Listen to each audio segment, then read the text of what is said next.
Hello বন্ধুরা, আজকে আমি তোমাদের জন্য খুব সুন্দর একটা নিরামিষ রেসিপি নিয়ে এসেছি। একদম অসাধারণ খেতে হয় রেসিপিটা। হয়তো তোমাদের অনেকেরই বলবে যে চেনা রেসিপি, তবে চেনা রেসিপি কিন্তু এর মধ্যে কিন্তু টুইস্ট রয়েছে। তো সেই টুইস্টটা দেখার জন্য ভিডিওটা স্কিপ না করে দেখতে থাকো। আজকে আমি তোমাদের কাছে নিয়ে এসেছি নিরামিষ ধোকার ডালনা। ধোকার তো মিক্সচার পাওয়া যায়, তবে সেখান থেকে ঘরে বানালে কিন্তু টেস্ট বেশি হয়। ছোলার ডাল সারা রাত ভিজিয়ে নিয়েছিলাম, হলুদ, লবণ আর লঙ্কা, আদা নিয়েছি। প্রথমে দেখো কিভাবে কি করতে হবে। ছোলার ডাল সারা রাত আমি ভিজিয়ে নিয়েছি। তারপর এখানে আমি 2 কাপ মতো ছোলার ডাল নিয়েছি। তোমাদের যাদের যেরকম পরিমাণ দরকার হবে সেরকমভাবে ভিজিয়ে নেবে। তো দেখো ছোলার ডালটা আমি প্রথমে মিক্সচার জারে দিয়ে গ্রাইন্ড করে নেব।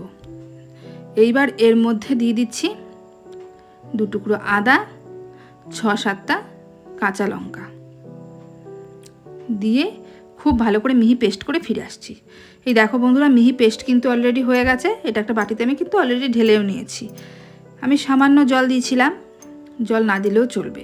1/2 চামচ নুন দিলাম, সামান্য হলুদ দিলাম, দিয়ে ভালো করে এটাকে নেড়ে চেড়ে মিক্সচারটাকে একটু মেখে নিতে হবে। আর কি কি লাগছে সেটা দেখতে থাকো।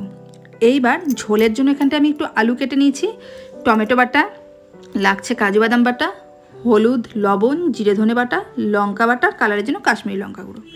যে টুইস্টটার কথা বলেছিলাম সেটা হচ্ছে কাজু বাদাম। নর্মালি কিন্তু এটা কাজু বাদাম ছাড়াই করা হয়, তবে কাজু বাদাম দিয়ে দেখো একদম দুর্দান্ত হয়। এবার প্রথমে দিয়ে দিলাম কড়াইতে তেল। ধোকাটার মিক্সচারটাকে প্রিপেয়ার করে নিতে হবে। তেলের মধ্যে একটু হিং ফোড়ন দিয়ে দিলাম ডাল বাটা। এবার ডাল বাটাটা দিয়ে খুব সুন্দর করে কিন্তু এটাকে ভেজে নিতে হবে যতক্ষণ না পর্যন্ত কড়াই থেকে ছেড়ে আসছে। এই যে ধোকা তৈরিতে আপনি হিং যদি ব্যবহার না করেন তাহলে কিন্তু টেস্ট একেবারেই আসবে না। তা হিংটা কিন্তু মাস্ট। তো সেই জন্য দেখুন হিংটা দিয়ে আমি 3-4 মিনিট পর্যন্ত ভেজে নিলাম। কড়াই থেকে দেখুন বন্ধুরা ছেড়ে আসছে কিন্তু, এই দেখুন খুব সুন্দর ছেড়ে আসছে। এবার এটাকে একটুখানি ঠান্ডা করব, ঠান্ডা করে একটা থালায় নামিয়ে নেব। এই যে থালাটা, এটাকে তেল লাগিয়ে রেখেছিলাম আগে থেকে। তারপর থালার মধ্যে আমি ডালের মিক্সচারটাকে দিয়ে দিলাম, দিয়ে এবার ঘুরিয়ে ঘুরিয়ে এইভাবে খুন্তি দিয়ে কিন্তু এটাকে চেপে চেপে আমি একটু সমান করে নেব। এবার এটাকে আমি 2 ঘন্টা ফ্রিজে রেখেছিলাম। 2 ঘন্টা পর ফিরে এলাম বন্ধুরা। দেখুন কতটা সুন্দর সেট হয়ে গেছে। এবার ছুরি দিয়ে আস্তে আস্তে করে এভাবে কিন্তু কেটে নিচ্ছি। আপনারাও কিন্তু ধোকাটা বানিয়ে 2 ঘন্টা মতো ফ্রিজে সেট হতে রেখে দেবেন, নর্মাল ফ্রিজে। তাহলে দেখবেন পিসটা কিন্তু খুব সুন্দর হবে। আর যদি ফ্রিজে না রাখেন তাহলে কিন্তু ধোকাটার পিসটা অতটা সুন্দর হবে না। তো এইভাবে কিন্তু আমি কেটে নিলাম লম্বা করে। তারপরে এইভাবে সাইড দিয়ে স্কোয়ার স্কোয়ার করে আমি কেটে নিচ্ছি। আপনাদের যাদের যেরকম পছন্দ, কারো বরফি পছন্দ, যাদের যেরকম পছন্দ আপনারা সেই ধরনের শেপ কিন্তু দিয়ে নিতেই পারেন। তো আমি এখানটায় স্কোয়ার শেপটাই আমি দিয়ে দিলাম।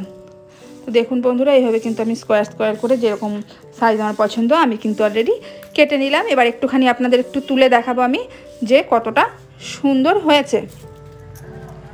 দেখুন বন্ধুরা কতটা সুন্দর হয়েছে আর কতটা সুন্দরভাবে এটা বসে গেছে। পিসগুলো দেখুন একদম খুব সুন্দরভাবে কিন্তু বসে গেছে। একইভাবে সব পিসগুলো আমি তুলে নিয়ে ফিরে আসছি। এই দেখুন বন্ধুরা কতটা সুন্দর হয়েছে পিসগুলো, দেখতেই পাচ্ছেন। যার জন্য আমি আবারও বলছি, সবাই কিন্তু একটুখানি 2 ঘন্টা মতো ফ্রিজে অবশ্যই রাখবেন। এবার কড়াই গরম করে তাতে তেল দিয়ে দিলাম। তেলও গরম হয়ে গেছে। আস্তে আস্তে আমি কিন্তু ধোকাগুলো দিয়ে ধোকাগুলোকে একটু লাল লাল করে ভাজবো। আপনারাও কিন্তু লাল লাল করে ভাজার চেষ্টা করবেন, কারণ ধোকাটা যতটা লাল লাল ভাজা হবে তত ভালো হবে। এবার দেখুন 6 পিস ধোকা আমি দিয়ে দিলাম। দিয়ে 2 মিনিট ভেজে আমি আস্তে আস্তে কিন্তু এটাকে উল্টে নেব। একটুখানি উল্টে তোমাদের দেখিয়ে দিচ্ছি। দেখো বন্ধুরা হালকা হালকা কিন্তু কালার চলে এসেছে অপর পাশে, দেখতেই পাচ্ছ যে হালকা হালকা লাল হয়ে গেছে। তো একইভাবে 2 থেকে 3 মিনিট আমি ভেজে নিয়ে ফিরে আসছি। 2-3 মিনিট বাদে বন্ধুরা দেখো লাল লাল ভাজা হয়ে গেছে। এটা নামিয়ে একইভাবে সবগুলো আমি ভেজে নিয়েছি লাল লাল করে। এইবার ওই তেলে আমি যে আলুটা রেখেছিলাম সেই আলুটা দিয়ে ভেজে নেব। তো 2-3 মিনিট এভাবে কিন্তু নাড়াচাড়া করে আমি ভেজে নিচ্ছি। তো দেখো বন্ধুরা আরও 5 মিনিট ভাজার পর আলুটা কিন্তু কালার লাল লাল হয়ে গেছে। এবার আলুটাকে তুলে নিচ্ছি। আলুটাকে তুলে নিয়ে এতে ফোড়নে দিলাম জিরে, একটা শুকনো লঙ্কা, আবার সামান্য হিং কিন্তু আমি দিলাম। এই রান্নাটায় কিন্তু হিং মাস্ট। এবার দিয়ে দিলাম টমেটো বাটা। এই টমেটোটা কিন্তু আমি কাঁচা বাটিনি। এই টমেটোটাকে একটুখানি গরম জলে চুবিয়ে খোসাটা ছাড়িয়ে তারপরে বেটে নিয়েছি। এবার দেখুন 2-3 মিনিট পর আবার নেড়ে চেড়ে কিন্তু টমেটো বাটাটাকে কষিয়ে নিচ্ছি।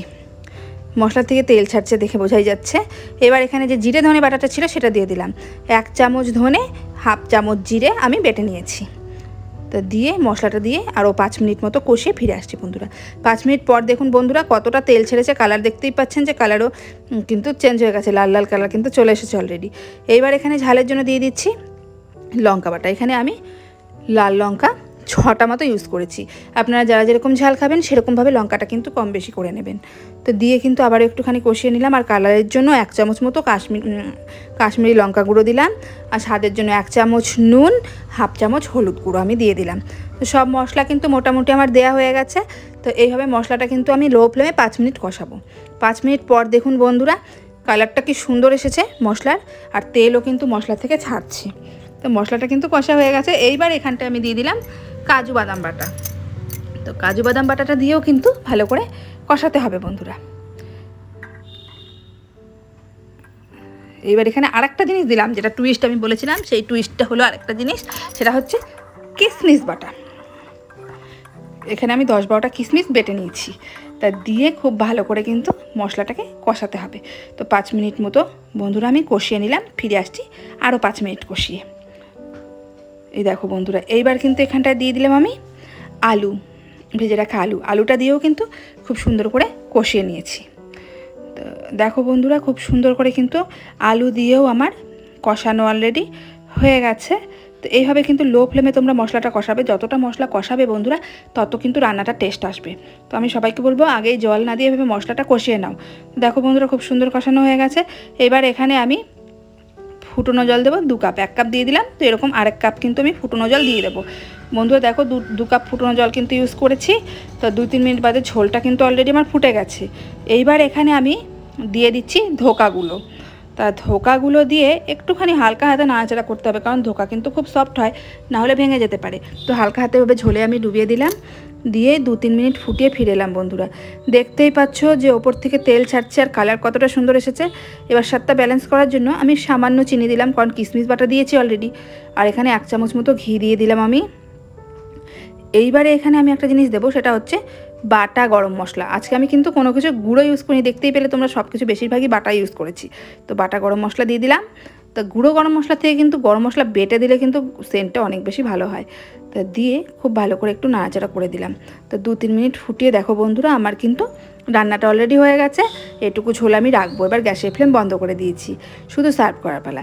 এইবার দেখো আমি কিন্তু এক্সট্রা কোনো গার্নিশ করিনি, নর্মালি একটা বাসনে আমি সার্ভ করে দিয়েছি। দেখতেই পাচ্ছ কি দুর্দান্ত হয়েছে বন্ধুরা, আর খেতে তো অসাধারণ হয়েছিল বন্ধুরা। তো আমি সবাইকে বলবো আমার এই রেসিপিটা তোমরা স্কিপ না করে আমি যেভাবে বানিয়েছি, যা যা মশলা দিয়েছি তোমরা একবার বানিয়ে দেখো, দুর্দান্ত লাগে। আমি গ্যারান্টি দিয়ে বলতে পারি প্রত্যেকের ভালো লাগবে। কেমন লাগলো বন্ধুরা? আশা করছি ভালো লাগলো। অবশ্যই কমেন্টে জানিও। আরও বেশি করে আমার চ্যানেলকে শেয়ার করে দিও, সাবস্ক্রাইব করো, কমেন্ট করো। ধন্যবাদ।